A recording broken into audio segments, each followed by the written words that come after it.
Now, it was the game of the round and probably the game of the year. So normally we would go through our cracks. I'd go first and the boys will follow suit. But we're going to do a little bit different. Because it was such a special game and finish, there's so much to talk about for this game. We're going to do, and I've just pulled rank here, boys. What have you done? We're going to do a first team crack. Team crack. Right. So, cracking game. It's a cracking game. Collingwood cracking everything. You're going to see plenty of those along the way. But we're going to go through the last 2 minutes and we're going to take our time to dissect exactly how Collingwood get it done. Because we hear time and time again, Joey, you said 17 times they've been in this situation and 15 they've won. We're going to start on this, right? So we've got 2 minutes and 4 on the clock. So first of all, Joey, we've got, a boundary throw in here, but who do you want to set your eyes on So first? we'll look at it from both sides of the coin. So first of all, you see Steele side bottom off the back of the stoppage here. Who wins this clearance? So the question is, should Adelaide round up when you're leading by a point? Do you want to try and cram your numbers inside your defensive 50? We let it roll, and you see off the back of the screen, Adelaide have the free player. So it's Jordan Dawson that they are trying to free up. But as this unfolds from this stoppage, Steele side bottom, who's sitting off the back on his own, is the one player who actually gets possession of this ball. Clever underground kick.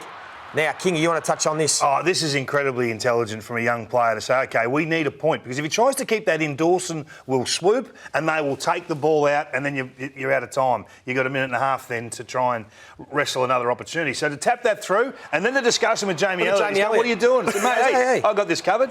It's all square. Well, just on this bit here, did Adelaide make the right choice now with a minute 52? It's a draw. Well, we debated whether they go straight up the guts and try and win or whether you try and pick the best option. I think with still 2 minutes to go, you go and take the best option. So in that situation, they've gone wide, they create the stoppage. Well, contentious ruck. You can see here Billy Frampton. Normally that get paid king. Normally. He's about 3'6" at that stage, Billy. But no, play on and credit to Isaac Rankin for a little bit of brilliance here when we just see him get his hands on the footy and step through traffic. That's outrageously good. Amazing twice. And then this kick too was an absolute bullet. So you think here, beautiful, Adelaide are in good shape.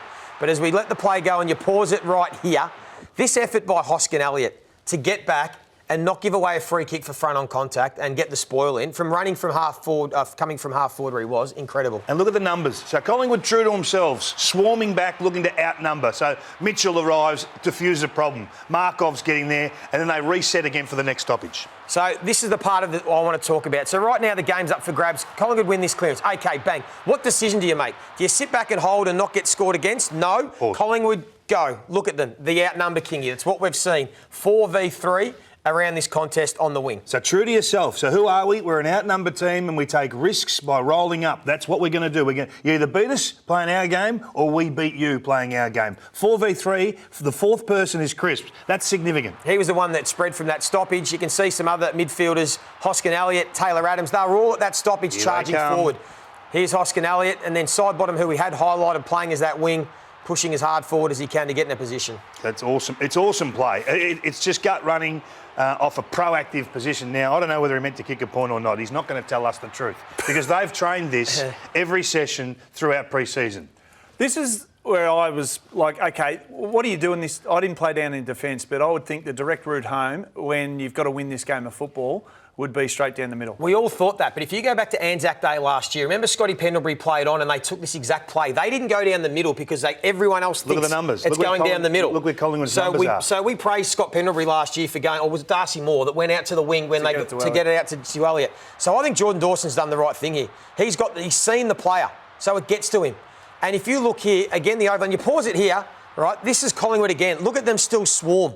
They swarm and they are outnumbering around where the footy is. So the risk for this is if you do get through, if he hits that handball, Joey, and we'll allow Vision to just roll on, we'll put a pause in a moment, you can just see what's going to happen. It's going to be a pure entry and you're going to get an opportunity to hit those guys inside forward 50. So this is Collingwood being who they are and Adelaide maybe leaving an opportunity on the deck. And that's a team with a bit more inexperience. It was Josh Rochelle. He hasn't been in that situation. And you can see the play. If he just gave that handball to Lockie Murphy, who was a left footer, it either goes to Tex or to the top of the 50, and Adelaide probably get the last shot at goal. Haven't been in that situation, didn't quite have the same composure that Collingwood had in that situation, and that's why the Pies got it done again. And when you're in that situation, like you said, and you've done it time and time again, everyone across the board knows exactly what you're going to do. Same page. But Kingy, just want to talk about when you, with Steele side bottom, you said, we're not going to know whether he did mean it or he didn't mean it, but you thought there might have been something in the fact that, OK, we've got a score, but Would you rather kick the goal or take the point? Yeah, well, it takes you 25 seconds to get the ball full length to the ground from a kick out, and it's a different situation. If he kicks the goal, you've got to convert your opportunity or next opportunity. But if you have a look at the likelihood of scoring from a kick out, we talked about this last year, funny enough. So you're a 1% chance this year of getting a score from your kick out. The opposition are more likely to score than you are, despite the fact that you start with the ball. And you're a 1% chance of getting a goal. You only need the point, obviously, to draw it, but you're no hope. Let's be honest, 0.5% chance. But if Steele kicks the goal and it goes back to the middle, clearly you need a goal now to draw the game, but you're an 11% chance. So if you just play the maths of it, you're better off kicking a point in that situation when there's only 20 to 25 seconds to go. Now, you never get that opportunity, you never get the luxury of orchestrating this, but I think he's never going to tell us. And Craig McRae, he's not telling anyone anything. But I reckon that they know that situation at that time. But younger players would say, I have to kick that goal. But Steele's 15 years in. Well, you would think so. Automatically, you think the goal's more important. But we've been talking about analytics, King. We think analytics is coming more into football, giving yourself the best. Absolutely, Collingwood is. So I'm not sure where they've gone to that nth degree with those numbers and whether they would know that. But it is something for people to be aware of. Well, one thing we have to do, we have to throw to Fran McRae because I don't know how you sum this up, but Frane's back and let's see what he had to say after the game. Yeah, it's incredible, isn't it? Like, it's just admiration for the never give up attitude, and today was a different version of it again. It's expressing itself in different ways, but the will to win.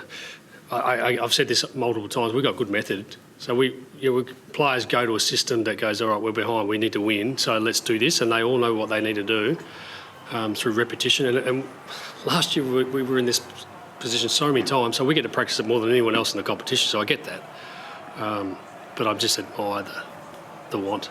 It's incredible. I have to say, my beloved Hawks down the bottom of the... I'll fill up buying a Collingwood membership. The passion that he shows as a coach and watching that, how proud would you be as a Collingwood supporter knowing that your coach is so emotional? Even before the siren went, he was hugging on the boundary line. Do you love the passion that he shows? You want to play at Collingwood. Every player in the comp's looking at that saying, gee, I'd love to play for Craig McRae. Look, everything's so positive. Even to throw Darcy Moore around, to say, hey, we're going to die playing our brand of footy. And even if they didn't win, they would have been so proud of their performance, and every Collingwood fan would have been as well. They shouldn't not have been in this game. The set shot misses by the Adelaide Crows were criminal. I think they kicked 3-6 from set shots. They slaughtered every opportunity. But to win these games, Joey, gives such confidence to this group that this is their year. That at the end of the year, there's the big carrots there. Yeah. They're charging towards it. Absolutely, yeah. I love last week, and to touch back a little bit, they held up the aces with the chips on the sign. Everyone's trying to work out what it was. You know, when you're holding the aces in poker, you got the best hand. Put your chips in. Chips in. We've got the best hand, we're the best team, and we're all in, we're going for it, like you said, and that demonstrates on that play. But we talked earlier in the year, Nick Daicos, untaggable, but... Yeah. You can't tag him out of the game, Joey, but you can limit his influence through quarters. Yeah, it was a big talking point coming into the game, was what to do with Nick Daicos, and we all thought Ben Keays would go to him, and that's what he did. So we just kept an eye on the match-up throughout the game. And I just want to start with something so simple, but every time we've seen this year, Nick Daicos from the kick-in would usually run past and get that handball received back, and he would set up the offence and set up the scoring play. But just by having Ben Keays there, it takes away those handball receives that Nick Daicos was able to get all year without any attention. And what it does, it forces someone else to kick. And they weren't able to generate any score. And then just by having Keays on his hammer all day, he just wasn't quite the same. So he still had the 26 touches, Nick Daicos, but 8 of them came from kick-ins, and he only had 2 score involvements. So you're not going to take away completely him getting the ball, but it just forced him to maybe try and bite off a little bit too much on a couple of occasions. This one cost a goal from when Taylor Walker snapped it back. And then at the right time, Ben Keays was also able to get off him and help the team score. So you see that was a turnover at centre forward. He got involved. So it just showed, even though he still had a bit of ball, the numbers might look like he had influence. Nick Daicos really didn't have much influence on this game. He had his hands full, and I thought Adelaide did it really well. And up until the last 10 minutes, it was probably a match-winning move from Matty Nicks, but in the end, Collingwood found a way to get it done. Well, it was. We're praising Collingwood right now. But if that's your baseline game, That's right. No, that's a you're not pretty going good to game, exactly right. Because Yeah. you're never going to stop him from getting the ball. Yeah. It's just about his influence. So the 2 score involvements for me is probably the one that Adelaide would say was the big tick. Used to take me 3 weeks to get 27. But we've talked and praised Collingwood, but Adelaide need a big tick as well, King. Yeah. You're coming out against the powerhouse in Collingwood, but they almost set the game up with their intercepts early. Yeah, they cut them off at the pass. I thought their will to take Collingwood's game off them should have seen them have a 3 to 4 goal win. It was that sort of performance. They put them into constant turnover. They had 91 turnovers. The AFL average is about 70. This is not Collingwood. It's not. They don't want to be a kicking team. They want to be a handball, overlap, run and gun. And all of a sudden they were surge kicking, hack kicking the ball out. So when you look at Collingwood over the last few weeks, we've seen them just rip, tear and bust out of the back line to score, to get inside 50 opportunities. They had 90 opportunities today with the ball out of their back half and they scored 5 points. 5 points. Well, that's not them. So full credit to the coaching staff and the committee that came up with this plan for the Adelaide Crows. Should have been a victory. It wasn't. They'll take massive confidence from this performance, but gee, it's a win that's really fallen out of their grasp. Yeah, and Collingwood just, again, we know they're banged up. No Pendlebury. Kruger got injured in the game, and then Nathan Murphy went off. It might look like a concussion, we're not sure there, but he went off as well. So again, they had to do it undermanned with a few men down, gutsy as they get.